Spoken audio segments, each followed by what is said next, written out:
좋으신 하나님 13번째 시간으로 승리라는 제목으로 하나님 말씀 나누겠습니다. 예수님은 당신을 아십니다라는 글이 있습니다. 잠깐 소개해 보면 이렇습니다. 사람들에게 거절당하고 짐승 곁에서 태어난 예수님은 당신의 외로움과 쓸쓸한 시간을 알고 계십니다. 폭군에게 쫓겨 먼 나라로 떠나 피난했던 아기 예수님은 나그네와 같은 당신의 적막함을 알고 계십니다. 여우도 굴이 있지만 깃들일 곳이 없었던 예수님은 의지할 곳 없는 당신의 불안을 알고 계십니다. 목수의 집에 태어나 시골에서 자라난 예수님은 당신의 땀과 고생과 그 피로를 알고 계십니다. 돌로 빵을 만들라는 시험을 당하신 예수님은 욕심의 수렁 앞에 선 당신의 위험을 알고 계십니다. 엘리 엘리 라마 사박다니 하고 외치던 예수님은 당신의 답답함과 절망을 알고 계십니다. 친구들의 떠남과 배신을 체험하신 예수님은 혼자서도 굳세게 살아보려는 당신을 알고 계십니다. 이 잔을 나에게서 거두어 주소서 하고 호소하신 예수님은 당신의 약함과 실패의 발걸음을 알고 계십니다. 수건을 동이고 제자의 발을 씻기신 예수님은 숨은 봉사와 당신이 지불한 희생을 알고 계십니다. 갈보리 언덕을 홀로 올라가신 예수님은 남몰래 흘리는 당신의 눈물을 알고 계십니다. 좀 좋은 글이죠. 예수님은 알고 계십니다. 그래서 저와 여러분을 도와주실 수 있으십니다. 히브리서 4장 16절에 우리에게 있는 대제사장은 우리 연약함을 체휼하지 아니하는 자가 아니요 모든 일에 우리와 한결같이 시험을 받은 자로되 죄는 없으시니라. 체휼이라는 말은 아픔과 슬픔을 이해하다입니다.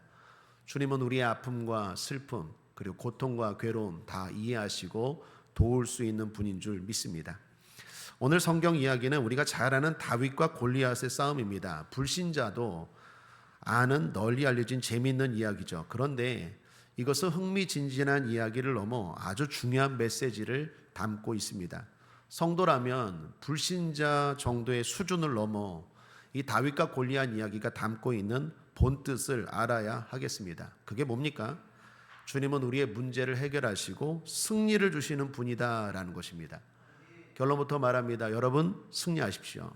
여러분의 문제가 예수 안에서 해결될지어다. 여기 골리앗을 잘 묵상해 보십시오. 우선 외모가 엄청납니다. 거인입니다. 4절 하반절에 그 이름은 골리앗이요 가드 사람이라 그 신장은 6규빗 한 뼘이요. 일단 엄청나게 큽니다. 6규빗 한 뼘이라고 말합니다. 규빗은 여기서부터 여기까지입니다. 한 44cm 정도라고 치면 한 뼘은 규빗의 절반입니다. 그러니까 골리앗의 키가 정확하게는 2m 86입니다. 그러니까 3m가 좀 안 돼요. 엄청나게 큰 거죠. 그리고 온통 놋으로 무장했다고 말합니다. 놋투구, 놋갑옷, 놋경갑, 놋단차. 놋은 오늘날 핵이라고 말하면 될 것 같아요. 놋이 흥하지 않은 시대에 놋으로 엄청나게 무장했습니다. 무기도 화려합니다. 이는 지금 뭘 의미할까요? 우리의 문제를 말하는 겁니다. 우리의 문제가 그렇다라는 거예요. 살다 보면 우리가 감당할 수 없는 골리앗과 같은 물질의 문제를 만나게 됩니다. 살다 보면 우리의 힘으로 해결할 수 없는 질병의 문제도 만나게 되죠. 살다 보면 감당할 수 없는 사업, 직장, 학업, 관계 등의 문제가 생기죠. 그러니까 내 능력을 뛰어넘는 문제들, 그게 바로 골리앗이라는 거예요. 또한 이 골리앗이 40일을 주야로 나와서 괴롭혔다고 말합니다. 이스라엘 백성들을. 16절을 보시면 그 블레셋 사람이 40일을 조속으로 아침 저녁이죠. 나타나서 몸을 나타내었더라. 40이라는 숫자는 성경에서 의미 있는 숫자인 거 알고 계시죠? 이스라엘 백성들이 출애굽에서 40년 동안 광야에서 고통을 당하지 않았습니까? 그러므로 성경에서 40이라는 숫자는 완전한 고통을 말합니다. 그런데 그 골리앗이 40일 동안 조속으로 나와서 괴롭혔다라고 말합니다. 이는 뭘 말할까요? 끊임없이 우리를 괴롭히는 문제를 말해요. 도저히 우리 머리에서 떠나지 않아요. 아침 저녁으로 그 생각, 그 문제가 내 삶에서 떠나지 않아요. 골치 아픈 문제, 해결되지 않는 문제예요. 그게 바로 골리앗입니다. 또한 이 골리앗은 가드 사람이다라고 오늘 성경은 말합니다. 과거 여호수아가 가나안 땅을 정복할 때입니다. 하나님이 이방 족속을 다 몰아내라. 그리고 가나안 땅 너희가 차지하라. 하나님이 약속한 땅이다 라고 했어요. 그러므로 믿음으로 싸우기만 하면 승리하는 거예요. 이기는 거예요. 그런데 처음에는 열심히 여호수아와 이스라엘 백성들이 싸웠는데 나중에는 좀 지쳤어요. 게을러졌어요. 그리고 좀 두려워졌던 것 같아요. 그래서 다 쫓아내지 못하고 남아있었던 족속이 있었는데 그 족속들이 살았던 곳이 바로 가드입니다. 여호수아 11장 22절에 보면 이스라엘 자손의 땅 안에는 아낙 사람이 하나도 남음이 없고 가사와 가드와 아스돗에서만 약간 남았었더라. 근데 이 가드 사람이 골리앗이에요. 그렇다면 이는 뭘 의미할까요? 지금 여긴 다윗 시대잖아요. 여호수아 시대는 한참 전 윗세대예요. 다시 말하면 여호수아 때부터 시작된 문제가 골리앗이에요. 여러분의 삶 가운데 대대로 내려오는 문제 있죠. 뭐 중독과 같은 문제, 집안 대대로 내려오는 해결되지 않는 문제, 뿌리 깊은 문제. 그게 바로 골리앗이 상징하는 바인 줄 믿습니다. 이거는 그냥 흥미진진한 이야기, 통쾌한 이야기를 넘어 하나님이 어떤 분이고 하나님이 어떤 문제를 해결하시고 승리를 주시는가를 우리에게 가르쳐주는 중요한 메시지입니다.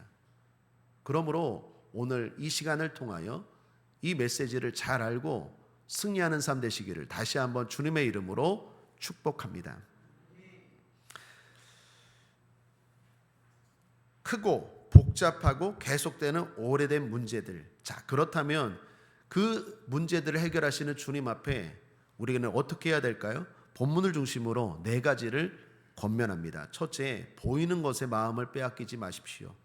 오늘 성경을 보면 유독 골리앗에 대해서 자세하게 기록하고 있습니다. 앞서 말한 것처럼 키에 대해 말합니다. 정확한 수치까지 말해요. 6규빗 한 뼘이라고. 무장에 대해서도 말합니다. 그가 놋두구를 썼고 놋 갑옷을 입었다고 말합니다. 거기에다가 갑옷 무게까지 성경에 언급합니다. 5,000세겔이래요. 5절을 보시면 머리에는 놋두구를 썼고 몸에는 어린 갑을 입었으니 그 갑옷의 중수가 놋 5,000세겔이며 한 세겔은 11kg.5g입니다. 그러므로 갑옷 무게가 약 57.5kg입니다. 거기다가 놋 경갑을 찼대요. 경갑은 다리 정강이 부분을 보호하는 갑옷입니다. 거기에다가 놋 단창이라는 무기를 맸대요. 창자로는 배틀재 같아요. 멀리 날아가게 만든 거예요. 그리고 무게도 말하는데 600세겔이래요. 600세겔이라면 창 무게만도 7kg입니다. 7kg 이렇게 들고 있어요. 거기에다가 골리앗을 방어하는 앞에 방패든 자가 또 하나 있었대요. 7절을 보십시오. 그 창자로는 배틀재 같고 창날은 철 600세겔이며 방패든 자는 앞서 행하더라. 거인 골리앗입니다. 중무장한 골리앗입니다. 그런 골리앗을 방어해주는 방패 마귀가 또 앞에 있다라는 거예요. 여러분 여기 잘 보시면 어떤 생각이 듭니까? 성경이 너무 자세히 기록하고 있다는 생각이 들지 않습니까? 그냥 골리앗 강하다, 크다, 세다, 그냥 한마디로 딱 하면 될 걸 가지고 키가 어떻다, 무기가 어떻다, 그 무게가 또 어떻다, 수치까지 정확하게 언급하고 있어요. 왜 이렇게 자세하게 머리부터 발끝까지 수치까지 언급하면서 성경이 기록하고 있을까요? 그것은 지금 이스라엘 백성들의 관점을 보여주는 거예요.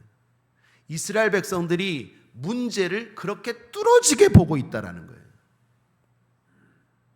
이스라엘 백성들의 마음, 이스라엘 백성들의 관점을 보여주는 거예요. 그게 성경이 지금 대변해 주는 것입니다. 사람들이 이런 외적인 보이는 것에 마음을 빼앗기고 있다라는 거예요. 그러므로 사랑하는 여러분, 승리의 삶을 위해서 먼저 권면합니다. 보이는 것에 너무 마음 빼앗기지 않게 되시기를 바랍니다. 보이는 문제 너무 묵상하지 마십시오. 자세하게 막 생각하지 말고 아침부터 저녁까지 그거 계속 생각하고 묵상하지 말라는 거예요. 이스라엘 백성들이 왜 못 이깁니까? 나중에 다윗은 이기죠. 이스라엘 백성들이 왜 이걸 해결 못하니까? 넌센스가 아이러니인데 너무 생각하니까 그래요. 우리가 왜 문제를 해결하지 못하죠? 문제에 대해서 너무 생각하니까 그래요. 여러분 앞에 있는 문제 너무 묵상하고 너무 고민하고 아침부터 밤까지 그거 너무 신경 쓰지 않게 되기를 주님의 이름으로 축복합니다. 보이는 것에 마음 빼앗기지 않게 되길 바랍니다. 보이는 것을 너무 두려워하지 마십시오. 주님은 몸은 죽여도 영혼은 능히 죽이지 못하는 자들을 두려워하지 말고 오직 몸과 영혼을 능히 지옥에 멸하시는 자를 두려워하라라고 말합니다. 보이지 않지만 진정한 강자 하나님을 두려워하고 하나님을 의지합시다. 고린도후서 4장 18절에 우리의 돌아보는 것은 보이는 것이 아니요 보이지 않는 것이니 보이는 것은 잠깐이요 보이지 않는 것은 영원함이니라. 그러므로 신앙은 뭡니까? 보이지 않는 것들, 그걸 자꾸 사모하고 보이지 않는 하나님, 보이지 않는 영생, 보이지 않는 천국을 사모하고 의지하고 살아가는 사람들이 신앙인이에요. 둘째, 두려움의 허상을 물리치십시오. 골리앗이 나와서 도발을 합니다. 그럼에도 사울 왕과 이스라엘 백성들 꼼짝도 못해요. 이유가 뭡니까? 두려움이에요. 11절 함께 읽겠습니다. 시작. 사울과 온 이스라엘이 블레셋 사람의 이 말을 듣고 놀라 크게 두려워하니라. 놀라 크게 두려워하니라. 그냥 두려움이 아니라 큰 두려움이래요. 두려움 때문에 꼼짝 못하는 거예요. 여러분, 그러나 잘 생각해 보십시오. 골리앗이 왜 도발을 합니까? 왜 골짜기를 사이에 두고 야 니네 팀에서 한 사람 나와, 나 한 사람 나갈 테니까 우리 서로 둘이 붙어서 이긴 사람 편이 이긴 걸로 하자, 이거거든요. 전면전하지 말고 네 쪽에서도 한 사람 나오고 우리 쪽에선 골리앗 나갈 테니까 1대1로 붙어서 이긴 사람 쪽이 이기는 거 하자. 더 피를 많이 흘리지 말고. 골리앗이 왜 지금 이렇게 도발을 합니까? 싸울 때 힘이 있으면 그냥 전면전으로 밀고 들어오면 되는 거 아닙니까? 사실 옛날에는 그랬어요. 옛날에는 블레셋이 이렇게 도발하지 않고 이렇게 신중하지 않고 이게 시간을 끌지 않고 그냥 이스라엘을 공격해 들어왔어요. 근데 여기서는 왜 골리앗을 앞장 세워서 도발합니까? 그것도 40일 동안? 그 말은 블레셋도 지금 이스라엘이 두렵다는 거예요. 여러분, 그걸 아셔야 돼요. 세상도 여러분을 두려워해요. 두려우니까 자꾸 나와서 야 한번 붙어. 두렵지 않으면 그냥 밀고 들어가면 되는 거. 전쟁은 옛날에는 블레셋이 그랬다니까요. 그런데 자꾸 나와서 말만 많아요. 말만. 이게 왜 그렇죠? 이스라엘 백성들이 블레셋을 두려워하는 것처럼, 아니 그것보다 어쩌면 더 블레셋이 이스라엘 백성들과 더 중요한 건 이스라엘 백성들이 믿는 하나님을 두려워하는 거예요. 사랑하는 여러분, 세상은 여러분을 두려워합니다. 여러분 때문이 아니라 여러분 뒤에 계신 하나님을 두려워한다는 것 믿으시길 바랍니다. 그래서 도발하는 거예요. 또한 결과적으로 골리앗을 누가 이깁니까? 다윗입니다. 다윗은 어떤 사람입니까? 소년입니다. 목동입니다. 그런데 그런 소년 목동 다윗이 골리앗을 결국 물리칩니다. 이는 뭘 말할까요? 결국 두려움이라는 게 부딪혀보면 아무것도 아니라는 거예요. 막상 부딪혀보니까 목동이 이기네? 소년도 이기네? 그게 골리앗이에요. 그런데 꼼짝도 못해요. 부딪혀보지도 못하게. 왜요? 그게 두려움의 강력함이라니까요. 성도는 두려움에서 자유해야 돼요. 문제라는 그렇습니다. 우리 앞에 있는 문제라는 게 부딪혀보면 아무것도 아니에요. 그런데 진짜 문제는 두려움에 꼭꼭 묶여서 부딪혀보려는 시도조차 못하게 한다는 것입니다. 그러므로 믿음의 백성들은 두려움을 극복해야 될 줄 믿습니다. 토마토 효과라는 말이 있습니다. 두려움 때문에 좋은 것을 거부하는 심리 상태를 말합니다. 토마토는 우리에게 가장 좋은 과일이죠. 건강 상식에 따르면 동맥경화증과 혈관 질환을 예방하고 골다공증에도 좋다고 합니다. 이외에도 우리 건강에 아주 유익한 과일이 토마토입니다. 세계 건강을 책임지고 연구하는 세계보건기구에서 10대 음식을 선정했는데 거기에 선정된 음식이 시금치, 견과류, 브로콜리, 귀리, 마늘, 녹차, 적포도주, 연어, 블루베리, 그리고 1등이 뭘까요? 토마토예요. 제가 오늘 토마토 장사하는 사람 같아요. 이렇게 좋은 음식이 토마토인데 과거에는 이 토마토를 먹지 않고 다 버렸던 때가 있어요. 몇백 년 동안.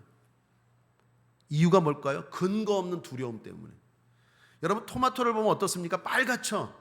그 안에 내용물은 또 어떻습니까? 니글니글 좀 이상하게 보이잖아요. 이게 눈에 보일 때 이게 별로 안 좋아 보이잖아요. 지금은 별로 안 좋으면 토마토 안이 이렇게 좀 그렇잖아요. 그래갖고 누가 오늘날로 말하면 가짜 뉴스죠. 풍설을 퍼뜨린 거예요. 그거 먹으면 급사한다고. 그래갖고 근거 없는 두려움 때문에 토마토를 한 몇백 년 동안 먹질 않았어요. 심지어요, 실제입니다. 미국에서는 토마토 재배 금지령 법을 만들었어요. 먹으면 죽는다. 재배도 하지 마라. 이런 바보 같은 사람들. 이 좋은 음식을, 그것도 제일 좋은 음식인데. 이게 다 이유가 뭐예요? 두려움이에요, 두려움. 마귀가 제일 잘 사용하는 게 그겁니다. 두려움. 무섭지, 두렵지. 그래서 믿음이 있는 사람들은 반대로 담대한 거예요. 주님 뭐라고 말합니까? 강하고 담대하라. 두려워하지 말라. 이사야서 41장 10절입니다. 두려워 말라. 내가 너와 함께함이니라. 놀라지 말라. 나는 내 하나님이 됨이니라. 내가 너를 굳세게 하리라. 참으로 너를 도와주리라. 참으로 나의 의로운 오른손으로 너를 붙들리라. 믿습니까? 요한일서 4장 18절에 사랑 안에 두려움이 없고 온전한 사랑이 두려움을 내어 쫓나니, 온전한 사랑이 뭡니까? 예수님의 십자가 사건을 말해요. 예수님을 말합니다. 두려움은 뭐예요? 마귀를 말해요. 마귀가 제일 주로 사용하는 방법이 두려움이라니까요. 두려움. 그런데 주님의 십자가의 사랑이 그 두려움을 내어 쫓는다라는 거예요. 그러므로 두려움의 허상을 물리치고 담대하게 부딪히고 도전하며 사시기를 주님의 이름으로 축복합니다. 셋째로, 자격의 한계에 조급해하지 마십시오.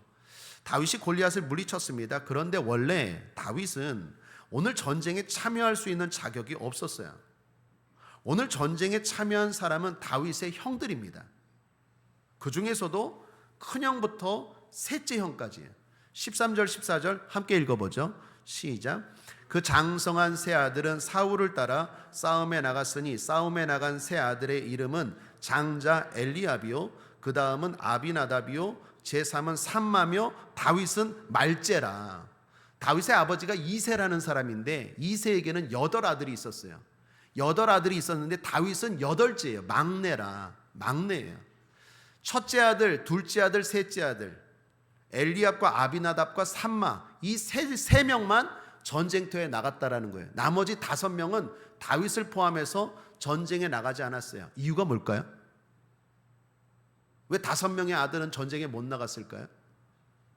성경은 그 이야기를 하지 않아요. 그런데 합리적인 유추를 할 수 있는 건 당시 전쟁은요 20살 이상만 나가요. 요즘 군대도 아무나 나갑니까? 아니죠. 군대 가는 나이가 있죠. 전쟁이 일어나면 20세 이상이 먼저 선발이에요. 그러니까 첫째, 둘째, 셋째는 20세 이상이고 다윗은 물론이거니와 넷째부터는 20세가 안 됐다라고 생각할 수 있고, 또 하나는 당시가 농번기입니다. 농번기는요 아주 중요한 때예요. 1년 중에 가장 중요할 때. 그래서 정말 필요한 사람들만 착출당하고 나머지는 그냥 농번기 일을 하는 거예요. 자, 중요한 건 다윗은 20살도 안 됐고 어찌됐건 농번기였어요. 이유가 어떻든 다윗은 전쟁에 나갈 자격이 안 되었다라는 것입니다. 그걸 주목하셔야 돼요. 그런데 아버지가 심부름 시키셔서 다윗이 지금 전쟁에 나가게 돼요. 17, 18절입니다. 이새가 그 아들 다윗에게 이르되 내 형들을 위하여 이 볶은 곡식 한 에바와 이 떡 10덩이를 가지고 진으로 속히 가서 내 형들에게 주고 이 치스 10덩이를 가져다가 그들의 천부장에게 주고 내 형들의 안부를 살피고 증표를 가져오라. 아버지가 심부름 시킨 거예요. 지금 전쟁터에 가서 이 곡식, 한마디로 군량미죠.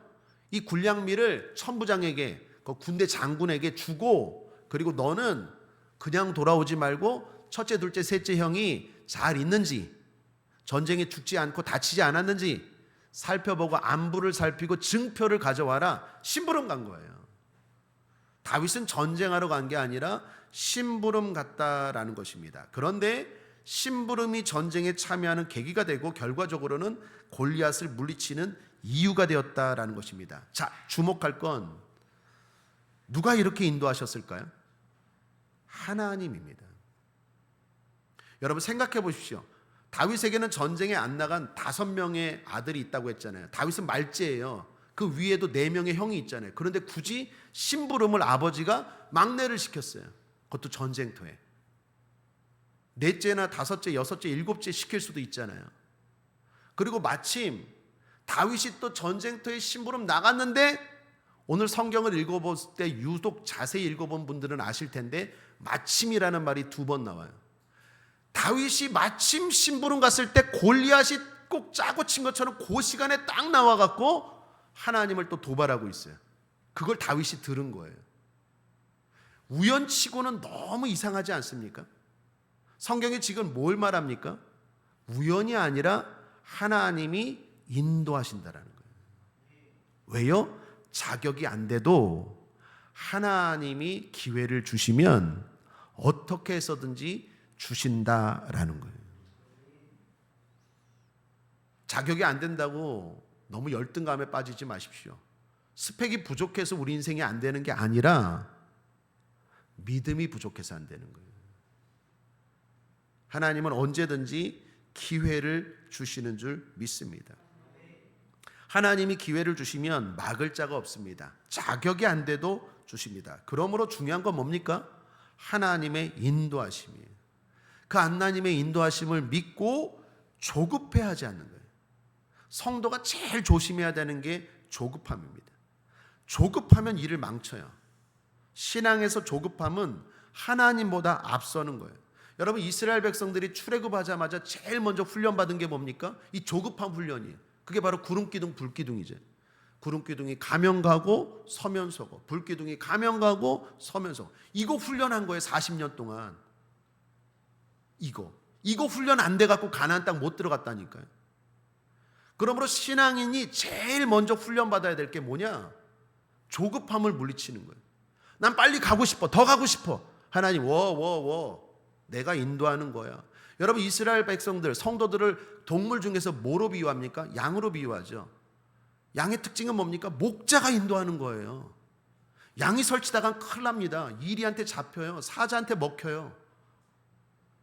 성도가 된다는 건 항상 하나님이 인도한다는 믿음을 가지고, 하나님이 기회를 주신다는 믿음을 가지고 어떻게 해요?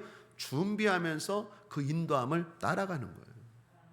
근데 그걸 망치게 하는 게 바로 조급함이다라는 것입니다. 제가 읽은 칼럼 가운데 감명 깊은 칼럼이 있습니다. 제목이 모든 것에는 결이 있다라는 제목의 글입니다. 이 칼럼의 내용을 보니까 이래요. 나무에도 결이 있다라는 거예요. 나뭇결. 바람에도 결이 있대요. 바람결. 물결에도 물결. 사람 숨에도 숨결. 결이 있다라는 거예요. 돌에도 결이 있다라는 거예요. 그러면서 이런 말을 합니다. 돌을 다룰 때 서툰 사람은 먼저 망치부터 집어든다. 그러나 노련한 석공은 우선 돌의 결부터 살핀다. 왜 그럴까요? 돌의 결을 살피고 탕 치면 확 깨지는데, 바보 같은 사람은 결을 살피지 않고 그냥 무조건 그냥 막 때려버린다라는 거예요. 그러니까 힘으로 되는 게 아니라는 거죠. 칼럼을 읽으면서 참 은혜를 받았어요. 교훈을 얻었어요. 사랑하는 여러분, 성도의 삶도 그래요. 우리의 삶에도 결이 있어요. 그게 뭘까요? 성결. 이건 제가 만든 겁니다. 하나님이 인도하시는 거룩한 인도하심이 있어요. 성결. 그걸 살피고 살아야 되는 거예요. 인생이 힘으로 되는 게 아니라 하나님의 인도하심으로 되는 줄 믿습니다. 푸른 초장 쉴 만한 물가로 인도하세요. 반드시 인도하세요. 그런데 내가 조급하니까 무턱대고 망치부터 드는 거예요. 결을 살펴야죠. 결을 살피는 게 뭡니까? 기도하는 거죠. 묻는 거죠. 하나님 어떻게 할까요? 인도해 주세요. 하나님이 인도하시는 결, 성결, 그 결로 가길 원합니다. 그렇게 기도하는 것이 저와 여러분의 인생인 줄 믿습니다. 그러므로 한번 따라할까요? 내 인생에 결이 있다. 성결이 있다. 주님이 우리를 인도하십니다. 그 인도하심을 믿고 조급해하지 말고 불안해하지 말고 주님과 동행하며 한 걸음 한 걸음 나아가시기를 주님의 이름으로 축복합니다. 마지막 4번째, 가장 중요한 것입니다. 사실 이 얘기하고 싶은 거예요. 다윗을 보면 다윗이 왜 골리앗을 이겼을까? 나머지 사람들은 왜 못 이겼을까? 자질입니다. 자질을 키우십시오. 불안해 말고 조급해 말고 왜 이렇게 나에겐 기회가 없냐 원망하지 말고 또 앞서 나가지 말고 그 시간에 자질을 키우면서 기다리십시오. 무엇보다 믿음의 자질입니다. 믿음을 키우십시오. 자격이 안 돼도 조건이 안 돼도 자질만 되면 기회는 옵니다. 여러분 기회가 와도 잡을 수 있는 자질이 안 되면 무슨 소용이 있겠습니까? 기회는 하나님의 영역이라고 했어요. 하나님이 그리고 하나님의 자녀들 반드시 기회를 주십니다. 선한 길로 복된 길로 반드시 인도하십니다. 중요한 건 내가 그걸 잡을 수 있는 자질이 돼야 돼요. 자질. 준비가 돼야 된다라는 것입니다. 그게 뭡니까? 믿음입니다. 물론 다윗은 기술도 있었어요. 다윗이 골리앗을 물리칠 때 물맷돌로 물리치죠. 목동으로서 양을 다스렸기 때문에 기술도 있었어요. 물맷돌 다루는 기술도. 용기도 있었습니다. 그런데 다윗이 골리앗을 이길 수 있었던 가장 중요한 능력은 믿음입니다. 믿음이 있었기에 기회를 잡을 수 있었고 승리할 수 있었던 거예요. 여러분 생각해 보십시오. 그 전쟁터에 골리앗이 무서워서 나가지 못하는 이스라엘 백성들과 사울과 수많은 군사들이 있었는데 그 사람들이 다윗보다 기술이 부족했을까요? 다윗은 소년이라니까요. 용기가 부족했을까요? 용기가 다윗보다 더 많은 사람도 있었을 거예요. 전략은, 능력은, 무기는 다윗보다 훨씬 더 무기나 능력이나 이런 것들이 센 사람이 그 전쟁터에 이스라엘 백성들 사이에 있었을까요? 없었을까요? 있었을 거예요. 그런데 누가 골리앗을 이깁니까? 결과적으로 다윗이 이겨요. 다윗이 뭘로 이깁니까? 기술도 있고 능력도 있지만 가장 중요한 건 믿음 때문에 이긴 줄 믿습니다. 여러분 우리가 마찬가지예요. 우리보다도 더 뛰어나고 우리보다도 스펙 좋고 우리보다도 기술 좋고 예수 믿는 사람이 열심히 하지 말라는 거 아니에요? 자격증 따야 돼요. 공부해야 돼요. 열심히 노력하고 기술을 연마해야 돼요. 그런데 그걸로 싸우는 게 아니라니까요. 그걸로는 못 싸요. 나보다 훨씬 더 기술 좋고 나보다 전략 좋고 나보다 백 좋고 스펙 좋은 사람들이 훨씬 더 많아요. 내가 이길 수 있는 건 내가 남들보다 뛰어나야 되는 건 믿음이에요. 다윗은 남들보다 믿음이 뛰어난 거예요. 기술도 있었고 용기도 있었지만 그러므로 우리가 날마다 키워야 되는 것은 믿음을 키우셔야 돼요. 믿음의 자질을 키우시기를 주님의 이름으로 축복합니다. 그런 의미에서 믿음에 대해서 세 가지를 살피길 원합니다. 하나는 오직의 믿음입니다. 나는 오직 주님만 의지하겠다는 믿음입니다. 여러분 사무엘상 17장을 분석해 보면 재미있는 사실을 하나 발견할 수 있는데 그것은 다윗의 입에서 골리앗이라는 말이 몇 번 나왔는지 하나님이라는 말이 몇 번 나왔는지예요. 사무엘상 17장을 읽어보면 다윗의 입에서 골리앗이라는 말은 딱 2번 나옵니다. 26절과 36절에. 그리고 대부분은 뭘 얘기합니까? 하나님을 이야기해요. 내가 몇 번 말했는지 한번 세봤더니 9번을 이야기해요. 9대2의 균형이에요. 이는 뭘 말합니까? 당시 전쟁터에 있던 사람들과 완전히 대조되는 장면이에요. 그 전쟁터에 있는 사람들은요 골리앗 이야기만 해요. 아까 얘기했잖아요. 야, 걔 키가 지금 몇이냐? 저거 3m야. 야, 저 무기 봐라. 저 창틀째 봐라. 뭐 몇 세겔이야? 무게 물어보지도 않았는데 그냥 그걸 그냥 자기들끼리 계속 골리앗 그러니까 골 때리는 거예요. 다윗은 해요. 골리앗 문제 그냥 1-2번만 얘기해. 문제네. 그리고 하나님을 9번 이야기해. 9대2의 균형이. 예수 믿는 사람들이 현실을 도피하라는 거 아니에요? 무조건 믿습니다만이 아니에요. 물론 문제를 파악해야죠. 이런 문제가 있네. 2번만 하세요. 2번만. 그리고 9번은 뭐예요? 하나님 아시지요? 하나님 아시지요? 이게 다윗의 승리 비결이다라는 것입니다. 하나님께 집중하라는 거예요. 하나님을 더 많이 묵상하라는 거예요. 하나님을 더 많이 말하시길 바랍니다. 거기서 모든 힘이 나옵니다. 이사야서 40장 31절에 오직 여호와를 앙망하는 자는 새 힘을 얻으리니 독수리의 날개침에 올라감 같을 것이요 다른 박질라 해도 곤비치 아니하겠고 걸어가도 피곤치 아니하리로다. 앙망이 뭡니까? 뚫어지게 바라보다 주님을 주목한다라는 뜻입니다. 민수기에도 보면 이스라엘 백성들이 광야에서 불뱀에 물리는 장면이 나오죠. 그때 주님은 어떻게 이스라엘 백성들 치료하십니까? 장대에 놋뱀을 달고 바라보라. 오직 그거 바라보라. 의심하지 말고 불평하지 말고 그거 바라보라. 바라본 자들은 다 치료되었잖아요. 베드로가 물 위를 걷는 기적을 경험할 때입니다. 언제입니까? 특징이 뭡니까? 오직 주님만 바라볼 때 물 위를 걷잖아요. 마태복음 14장 28절 30절에 베드로가 대답하여 가로되 주여 만일 주시어든 나를 명하사 물 위로 오라 하소서 한데 오라 하시니 베드로가 배에서 내려 물 위로 걸어서 예수께로 가되 바람을 보고 무서워 빠져가는지라. 바람을 보는 순간 빠져간 거예요. 제가 복음성가 가운데 똑바로 보고 싶어요 주님이라는 찬양이 있어요.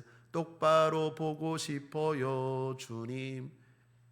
그 가사 가운데 이 부분이 생각이 났어요. 곁눈질하기 싫어요. 그런 가사가 있죠. 곁눈질하기. 사랑하는 여러분, 믿음의 곁눈질, 영적인 곁눈질하지 않게 되길 바랍니다. 문제가 해결되길 바랍니까? 승리하길 바랍니까? 오직 주님입니다. 자꾸 곁눈질하지 마십시오. 바람을 보면 빠져가는 거예요.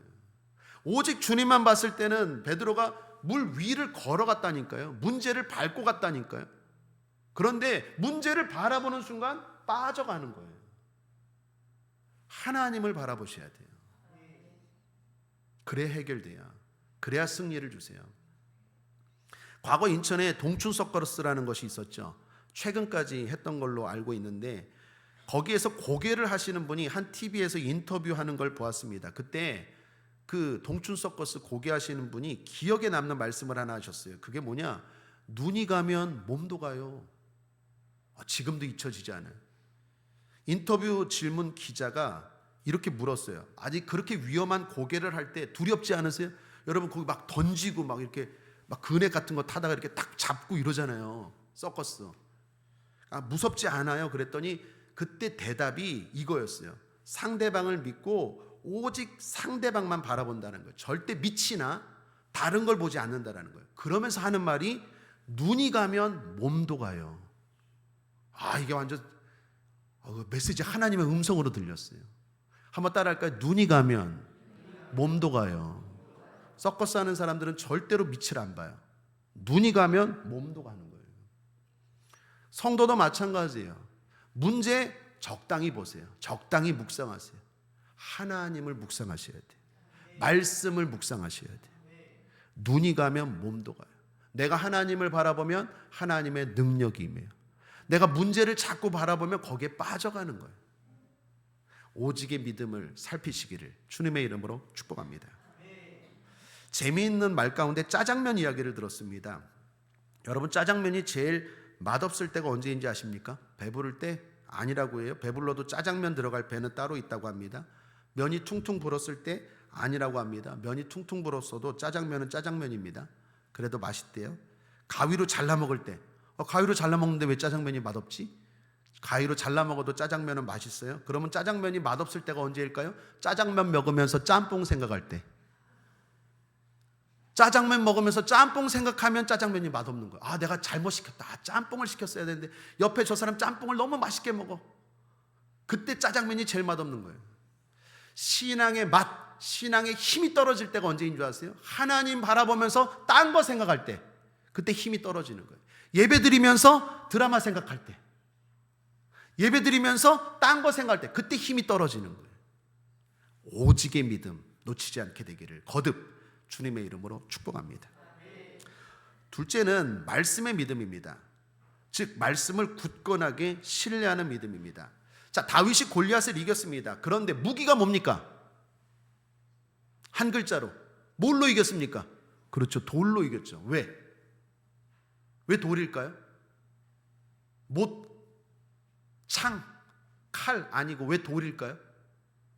다윗은 목동이잖아요. 목동이니까 뭐 어렸을 때부터 이게 목동 이렇게 양 칠 때 곰과 사자 물리칠 때 물맷돌 했으니까 그렇겠죠. 맞아요. 그것도 맞아요. 또 칼 익숙치 않으니까 소년이니까 맞아요. 그런데 이 돌을 주목하셔야 돼요. 다윗이 왜 돌로 이겼는지, 왜 돌 들고 나갔는지, 왜 골리앗에게 돌 들고 나갔을까요? 되게 중요한 메시지가 있어요. 그것은 구약성경 레위기를 보시면 알아요. 레위기 함께 한번 읽어보겠습니다. 24장의 16절 시작. 여호와의 이름을 회방하면 그를 반드시 죽일지니 온 회중이 돌로 그를 칠 것이라. 외국인이든지 본토이든지 여호와의 이름을 회방하면 그를 죽일지니라. 하나님의 이름을 모독하면 뭘로 치라 그랬어요? 돌이에요, 돌.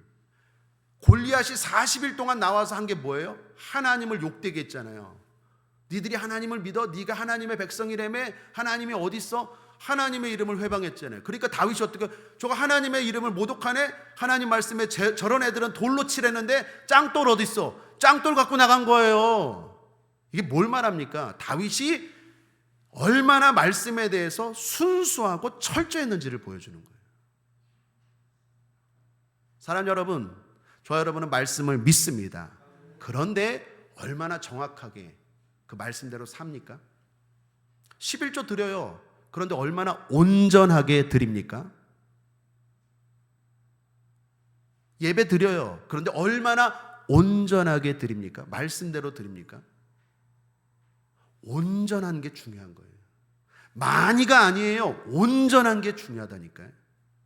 다윗의 능력은요, 다윗의 믿음의 능력은 온전히 믿어요. 야, 누가 그랬을까? 야, 그건 성경의 말이고 넌 그걸 고지고대로 믿니? 돌 들고 쟤를 어떻게 이기니? 그런 사람 있을까 없을까?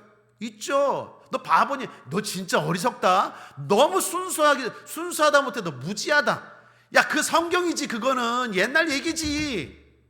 다윗은 그렇지 않아요. 난 하나님 말씀을 철저하게 믿어. 하나님 말씀은 순수하게 믿어. 정확할 거야. 저런 애들은 돌로 맞아 죽어야 돼. 그 돌 가지고 나가는 거예요. 그것도 몇 개. 별이 5개. 이거 무슨 광고 같은데. 뭐 돌이 5개. 돌 5개 가지고 나갔어요. 왜요? 이것도 메시지가 있어요. 성경이 돌 5개 가지고 나갔다고 말합니다. 40절인가요? 손에 막대기를 가지고 시내에서 매끄러운 돌 5을 골라서 라고 말하죠. 다윗이 돌 5개를 가지고 나갔습니다. 왜 5개일까요? 한 개로 실패하면 예비해서 딱 던졌는데 안 맞았어. 그러면 딱 네 개로 하려고 그랬을까요? 아니에요. 오늘 성경에는 골리앗만 하나님을 모독한 걸로 나오는데 사무엘하 21장에 보면 골리앗 뒤에 4명의 장군이 있었음을 알 수 있어요. 그 장군의 이름이 나오는데 이스비브놉, 삽, 라흠이, 그리고 또 이름이 나오지 않는 손가락 발가락이 6개씩 달린 24개죠. 그러니까 손가락 발가락이 6개 있는 거인이 나와요. 사무엘하 나중에 21장 후반부를 한번 읽어보십시오. 골리앗이 앞장선 거고 그 뒤에 4명의 장군들이 있었다는 거예요. 그러니까 다윗은 뭐예요? 한 놈당 1개다. 2개도 필요 없다. 던지면 무조건 백발백중이다. 골리앗은 돌로 물리치고 나머지는 칼로 죽이고 창으로 죽이고, 아니야. 다윗은 끝까지 돌이에요. 왜? 다 하나님을 모독하니까. 처음도 돌, 마지막도 돌. 한 놈당 1개씩. 던지면 백발백중. 믿습니다, 주님. 다윗이 얼마나 순수하고 말씀에 대해 철저했는지 알고 계시죠? 사랑 여러분, 하나님의 말씀은 능력입니다. 말씀은 1.1획도 변함이 없어요. 그렇다면 저와 여러분도 하나님 말씀을 고지곧대로 믿어야 될 줄 믿습니다. 그게 순복음이에요. 순복음의 능력은 하나님 말씀을 무조건 아멘 그대로 따라할 때 거기에 능력이 나타나는 거예요. 거기에 자꾸 내 생각을 개입하는 순간 말씀의 능력은 희석되는 거예요. 그 순간 내 생각과 달라도, 내가 볼 때 어리석어 보여도 하나님의 말씀이면 무조건 아멘이야. 아멘하고 돌면 여리고성은 무너지고, 아멘하고 치면 바다는 갈라지고, 아멘하고 내리면 돌 반석에서 물이 나오고, 아멘도 안 하시네. 아멘하고 나아가면 마귀가 떠나가고, 아멘하고 기도하면 문제가 해결되고, 아멘하면 질병이 치료되고, 복 받습니다. 그게 순복음이에요. 그게 다윗의 믿음이라니까요. 다윗은 하나님 말씀을 철저하게 순수하게 믿었다라는 것입니다. 다윗처럼 하나님 말씀을 신뢰합시다. 말씀을 믿는 게 하나님을 믿는 것입니다. 사무엘상 앞에 15장에 보면 하나님이 사울 왕 다윗 그 전에 사울 왕을 버리시는 장면이 나옵니다. 하나님이 사울 왕을 왜 버렸는지 성경은 이렇게 말합니다. 15장 26절 사무엘이 사울에게 이르되 나는 왕과 함께 돌아가지 아니하리니 이는 왕이 여호와의 말씀을 버렸으므로 여호와께서 왕을 버려 이스라엘 왕이 되지 못하게 하셨습니다 하고, 말씀을 버림이 곧 하나님을 버림이에요. 여러분 잘 보시면 사울 왕은 한 번도 자신의 입으로 나 하나님을 버렸어, 나 하나님을 떠났어라고 말한 적이 없어요. 사울 왕은 오히려 반대입니다. 난 하나님을 의지해, 난 하나님과 함께해, 그렇게 말하고 다녔어요. 그런데 성경은 뭐라고 말합니까? 사울 왕이 하나님을 버렸대요. 그래서 하나님이 사울 왕을 버렸대요. 이상하지 않아요? 사울 왕은 한 번도 자기 입으로 하나님을 버린 적이 없어요. 그런데 하나님을 버리는 게 뭡니까? 말씀을 버리는 게 하나님을 버리는 거예요. 말씀을 떠나는 게 하나님을 떠나는 거예요. 말로는 하나님을 의지한다고요. 난 하나님 밖에는 없어. 난 하나님을 의지해. 난 하나님과 늘 동행해. 그런데 말씀대로 살지도 않아. 그러면 하나님이 넌 날 버린 거야, 이렇게 말하는 거라니까요. 말씀을 붙듦이 하나님을 붙듦이요, 말씀을 지킴이 하나님이 함께하는 증거인 줄 믿습니다. 또 하나 마지막입니다. 우리의 믿음에서 살펴보아야 하는 건 은혜의 믿음입니다. 즉 과거에 하나님이 베푸신 승리를 잊지 않는 믿음이에요. 하나님은 이스라엘 백성들에게 오늘만이 아니라 이전에도 승리를 주셨어요. 여러 전쟁에서 승리를 주셨고, 또 지금 싸우고 있는 블레셋과의 싸움에서도 이전에 벌써 이미 승리를 주셨습니다. 그때 이스라엘 백성들이 어떻게 이겼을까요? 그때도 믿음으로 이겼어요. 뛰어난 무기가 있어서도 아니고, 탁월한 전술과 놀라운 정보력이 있어서도 아니고, 그때도 방법은 동일했어요. 믿음으로 이겼어요. 그런데 지금 사울 왕과 이스라엘 백성들이 두려워하고 있어요. 골리앗이라는 문제를 보고 두려워하고 있어요. 이유가 뭡니까? 잊어먹은 거예요. 망각이. 그러므로 사랑하는 여러분, 믿음이라는 건, 승리하는 믿음이라는 건 거룩한 기억력을 갖는 거예요. 흔히 말하는 간증, 은혜의 기억들을 놓치지 마시길 바랍니다. 이스라엘 백성들이 이게 처음이 아니라니까요. 수많은 전쟁이 있었는데 그때 하나님이 역사하셔서 승리했어요. 근데 지금 두려워하고 있어요. 왜 그럴까요? 그런데 힘이 좀 생겨서 그래요. 사람들이요, 아무것도 없을 때는 하나님만 의지해요. 기도로 해결하려고 해요. 그런데 뭔가 좀 돈이 생기고 권력이 생기고 조금 힘이 생기면 기도로 해결하려고 하지 않고 다른 걸로 해결하려고 해요. 거기서부터 문제가 생기는 거예요. 그러니까 두려운 거예요. 이스라엘 백성들이요, 이전에는 아무것도 없어요. 그러니까 무조건 엎드렸어요. 근데 하나님이 복을 주셔서 뭔가 조금 생기니까 자기 방법대로 해결해 보려고 하는 거예요. 그러니까 안 되는 거예요. 두렵고. 사랑하는 여러분, 그런 의미에서 거룩한 기억력 놓치지 않게 되기를 주님의 이름으로 축복합니다. 과거를 기억할 줄 모르는 사람들은 과거를 되풀이한다라는 말이 있습니다. 실패의 과거를 되풀이하지 않기 위해서 하나님이 주신 승리 잊지 않게 되길 바랍니다. 이야기 하나 하고 마치죠. 쥐와 고양이에 대한 이야기를 봤어요. 여러분, 쥐가 고양이에게 잡힙니다. 왜 잡힐까요? 이유가 뭘까요?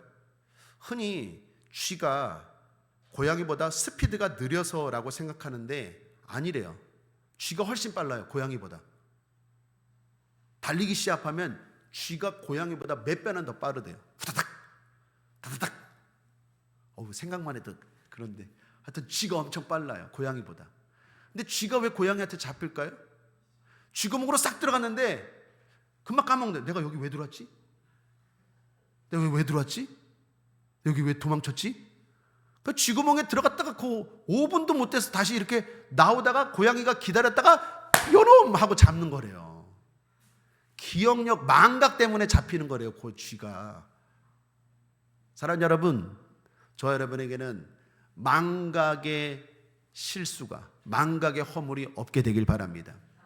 잊지 말자 6.25가 아니라 잊지 말자 여러분의 구원 사건, 잊지 말자 여러분의 과거의 은혜 사건, 잊지 말자 여러분의 그때 그 승리의 사건.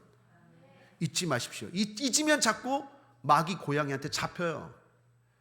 잊지 마십시오. 그때도 믿음, 지금도 믿음. 믿음으로 해결하는 거예요. 그때도 기도, 지금도 기도예요. 아무리 내가 돈이 많아지고 힘이 있고 신앙생활 오래 했어도 우리의 무기는 항상 하나님인 줄 믿습니다. 말씀을 정리합니다. 좋으신 하나님 13번째 시간으로 승리라는 제목으로 은혜를 나눴습니다. 함께 읽겠습니다. 시작. 하나님이 좋으신 이유는 우리가 감당할 수 없는 크고 어렵고 오래된 문제들을 해결해 주시기 때문입니다. 승리를 주시고자 하는 주님 앞에 우리의 할 일도 있습니다. 보이는 문제에 너무 마음 빼앗기지 않는 것입니다. 두려움의 허상에 묶이지 않고 물리치는 것입니다. 자격의 한계에 조급해하지 않고 하나님의 인도하심을 따르는 것입니다. 그리고 무엇보다 믿음을 키우는 것입니다. 오직 말씀, 은혜의 믿음으로 승리하시고 전진하는 삶 사시기를 주님의 이름으로 축원드립니다. 예수 승리! 기도하겠습니다. 좋으신 하나님 아버지, 우리 사랑하는 성도들 어떤 문제가 있습니까? 승리케 하여 주옵소서. 해결될지어다, 승리할지어다, 치료될지어다, 이길지어다. 감사드리며 예수님의 이름으로 축복하고 기도했습니다. 아멘.